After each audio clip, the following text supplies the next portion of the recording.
सभी को जय श्री राधे।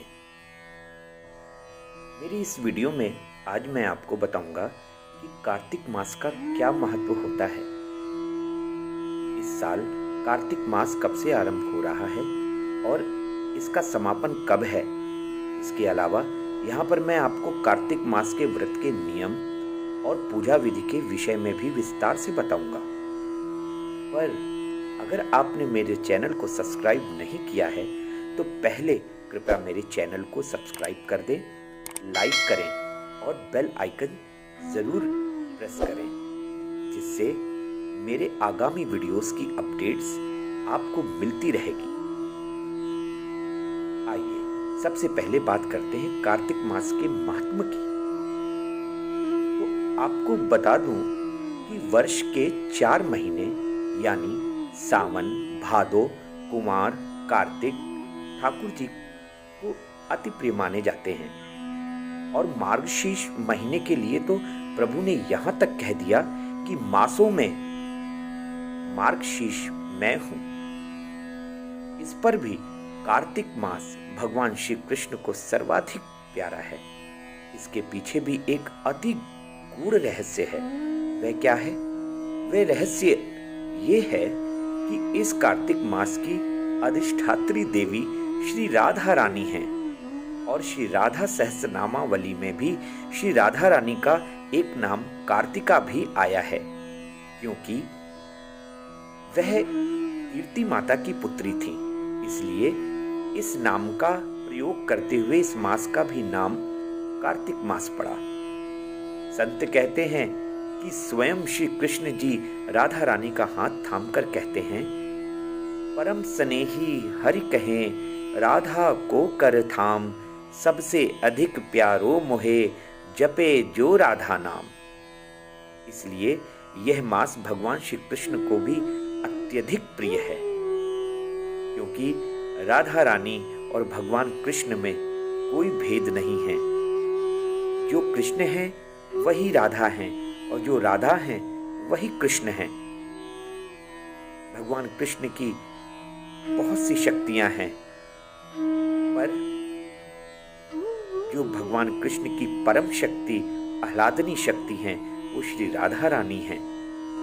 इस मास की और भी बहुत सारी विशेषताएं हैं। यह मास चौमासों का अंतिम महीना होता है।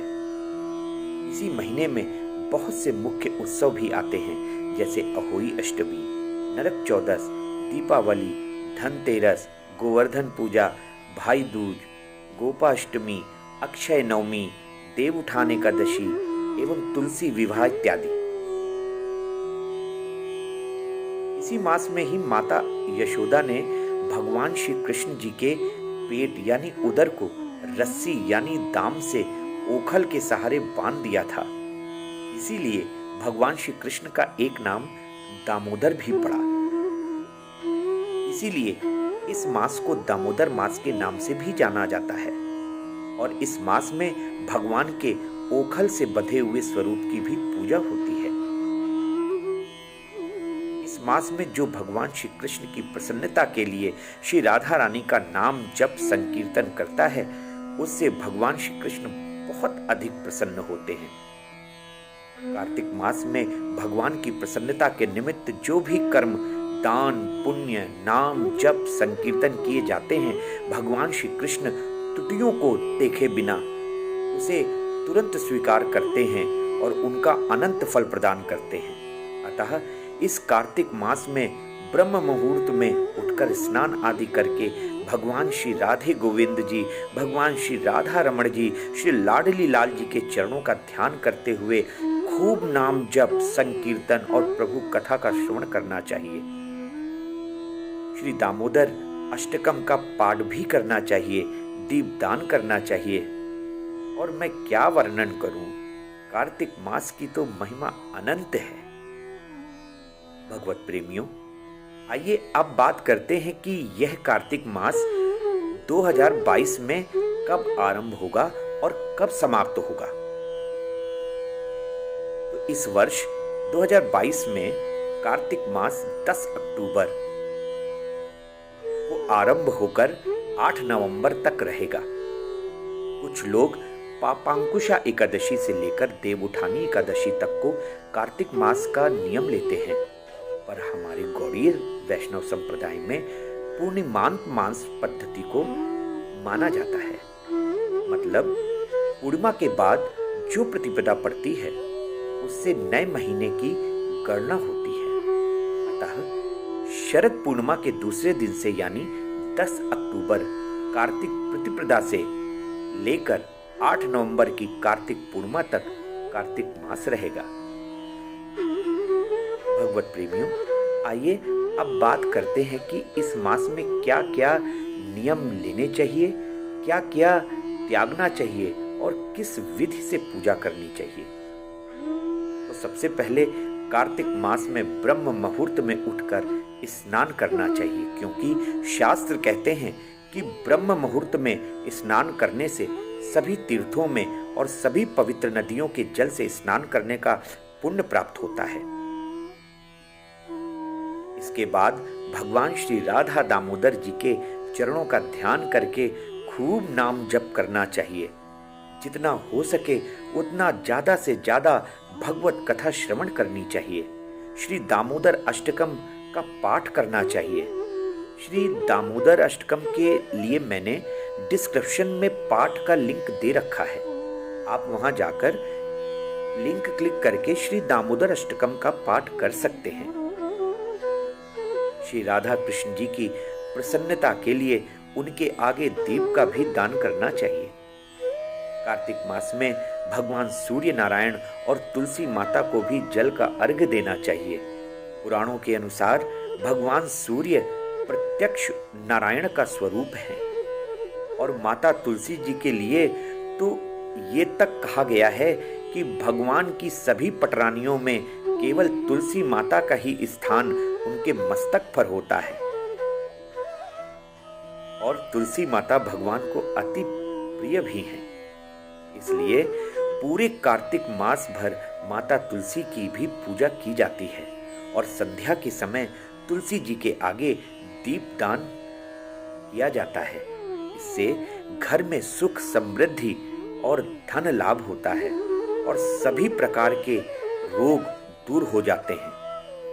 साथ ही साथ आकाश में भी दीप का दान किया जाता है। इसका मतलब कि घर में सबसे ऊंचाई पे जो भी जगह हो, आपकी छत हो, आपका छज्जा हो, कहीं पर भी सबसे ऊंचे में खुले आकाश के नीचे दीप का दान करना चाहिए। इससे हरिप्रिया माता लक्ष्मी को भी बहुत प्रसन्नता होती है। कार्तिक मास के अंतिम दिन में यानी कार्तिक पूर्णिमा के दिन भगवान शालिग्राम और तुलसी माता का विवाह किया जाता है और इस उत्सव को बड़े हर्ष उल्लास के साथ मनाया जाता है, जिसे तुलसी विवाह उत्सव भी कहते हैं। इस दिन ब्राह्मणों और गरीबों को दान देकर प्रभु के चरणों में तन मन धन से समर्पित होकर खूब संकीर्तन करना चाहिए। कार्तिक माह में कई तरह के नियमों का पालन किया जाता है, जिससे मनुष्य के जीवन में त्याग एवं संयम के भाव उत्पन्न होते हैं। पहला, कार्तिक मास में तामसिक आदि पदार्थों का सेवन निषेध होता है। अतः जो कार्तिक मास के नियम लेते हैं उन्हें तामसिक खाद्य पदार्थों को त्याग देना चाहिए। दूसरा, जो लोग कार्तिक मास का नियम लेते हैं उन्हें कार्तिक मास में शैया का त्याग कर देना चाहिए, मतलब उन्हें फर्श पर ही सोना चाहिए। इससे आलस्य नहीं आता। तीसरा, कार्तिक मास के नियम का पालन करने वाले को पूरे मास काम वासना का विचार मन से हटाकर ब्रह्मचर्य का पालन करना चाहिए। इस प्रकार पूरे माह नियमों का पालन करते हुए श्री राधा दामोदर जी की प्रसन्नता के लिए उन्हीं के नाम जप संकीर्तन दान पुण्य में लगे रहना चाहिए, क्योंकि इस कार्तिक मास में ठाकुर जी के निमित्त किए गए सभी प्रकार के नाम जप संकीर्तन दान और पुण्य को श्री राधा दामोदर जी अक्षय बना देते हैं। अब मैं और क्या कहूँ। कार्तिक मास की तो संतों ने अनंत महिमा बताई है, फिर भी यहाँ पर मैंने कार्तिक मास की महिमा को आप लोगों के समक्ष संक्षेप में बताने की कोशिश की है। और अगर कार्तिक मास की कथा की बात करें तो कार्तिक मास के समय ही भगवान विष्णु ने देवताओं को जलंधर राक्षस से मुक्ति दिलाई थी, साथ ही मत्स्य का रूप धरकर वेदों की रक्षा करी थी, आदि आदि। इस प्रकार स्कंद पुराण और पद्म पुराण के अनुसार कार्तिक मास के महात्म्य में कई कथाएं आती हैं, जिन्हें मैं अगले वीडियोस में अलग अलग अध्याय के रूप में रख दूंगा। इसके अलावा यदि आप सब भगत प्रेमियों के मन में यदि कोई प्रश्न या जिज्ञासा उठती है तो वह इस वीडियो के कमेंट में लिखकर मुझसे पूछ सकते हैं। यदि संभव हुआ तो मैं कमेंट में ही उनके प्रश्नों का उत्तर दे दूंगा, अन्यथा विस्तार से अपने अगले वीडियो को बनाकर सबकी जिज्ञासाओं का समाधान करने की कोशिश करूंगा। इसी के साथ आप सभी को कार्तिक मास की हार्दिक शुभकामनाएं। जय जय श्री राधे।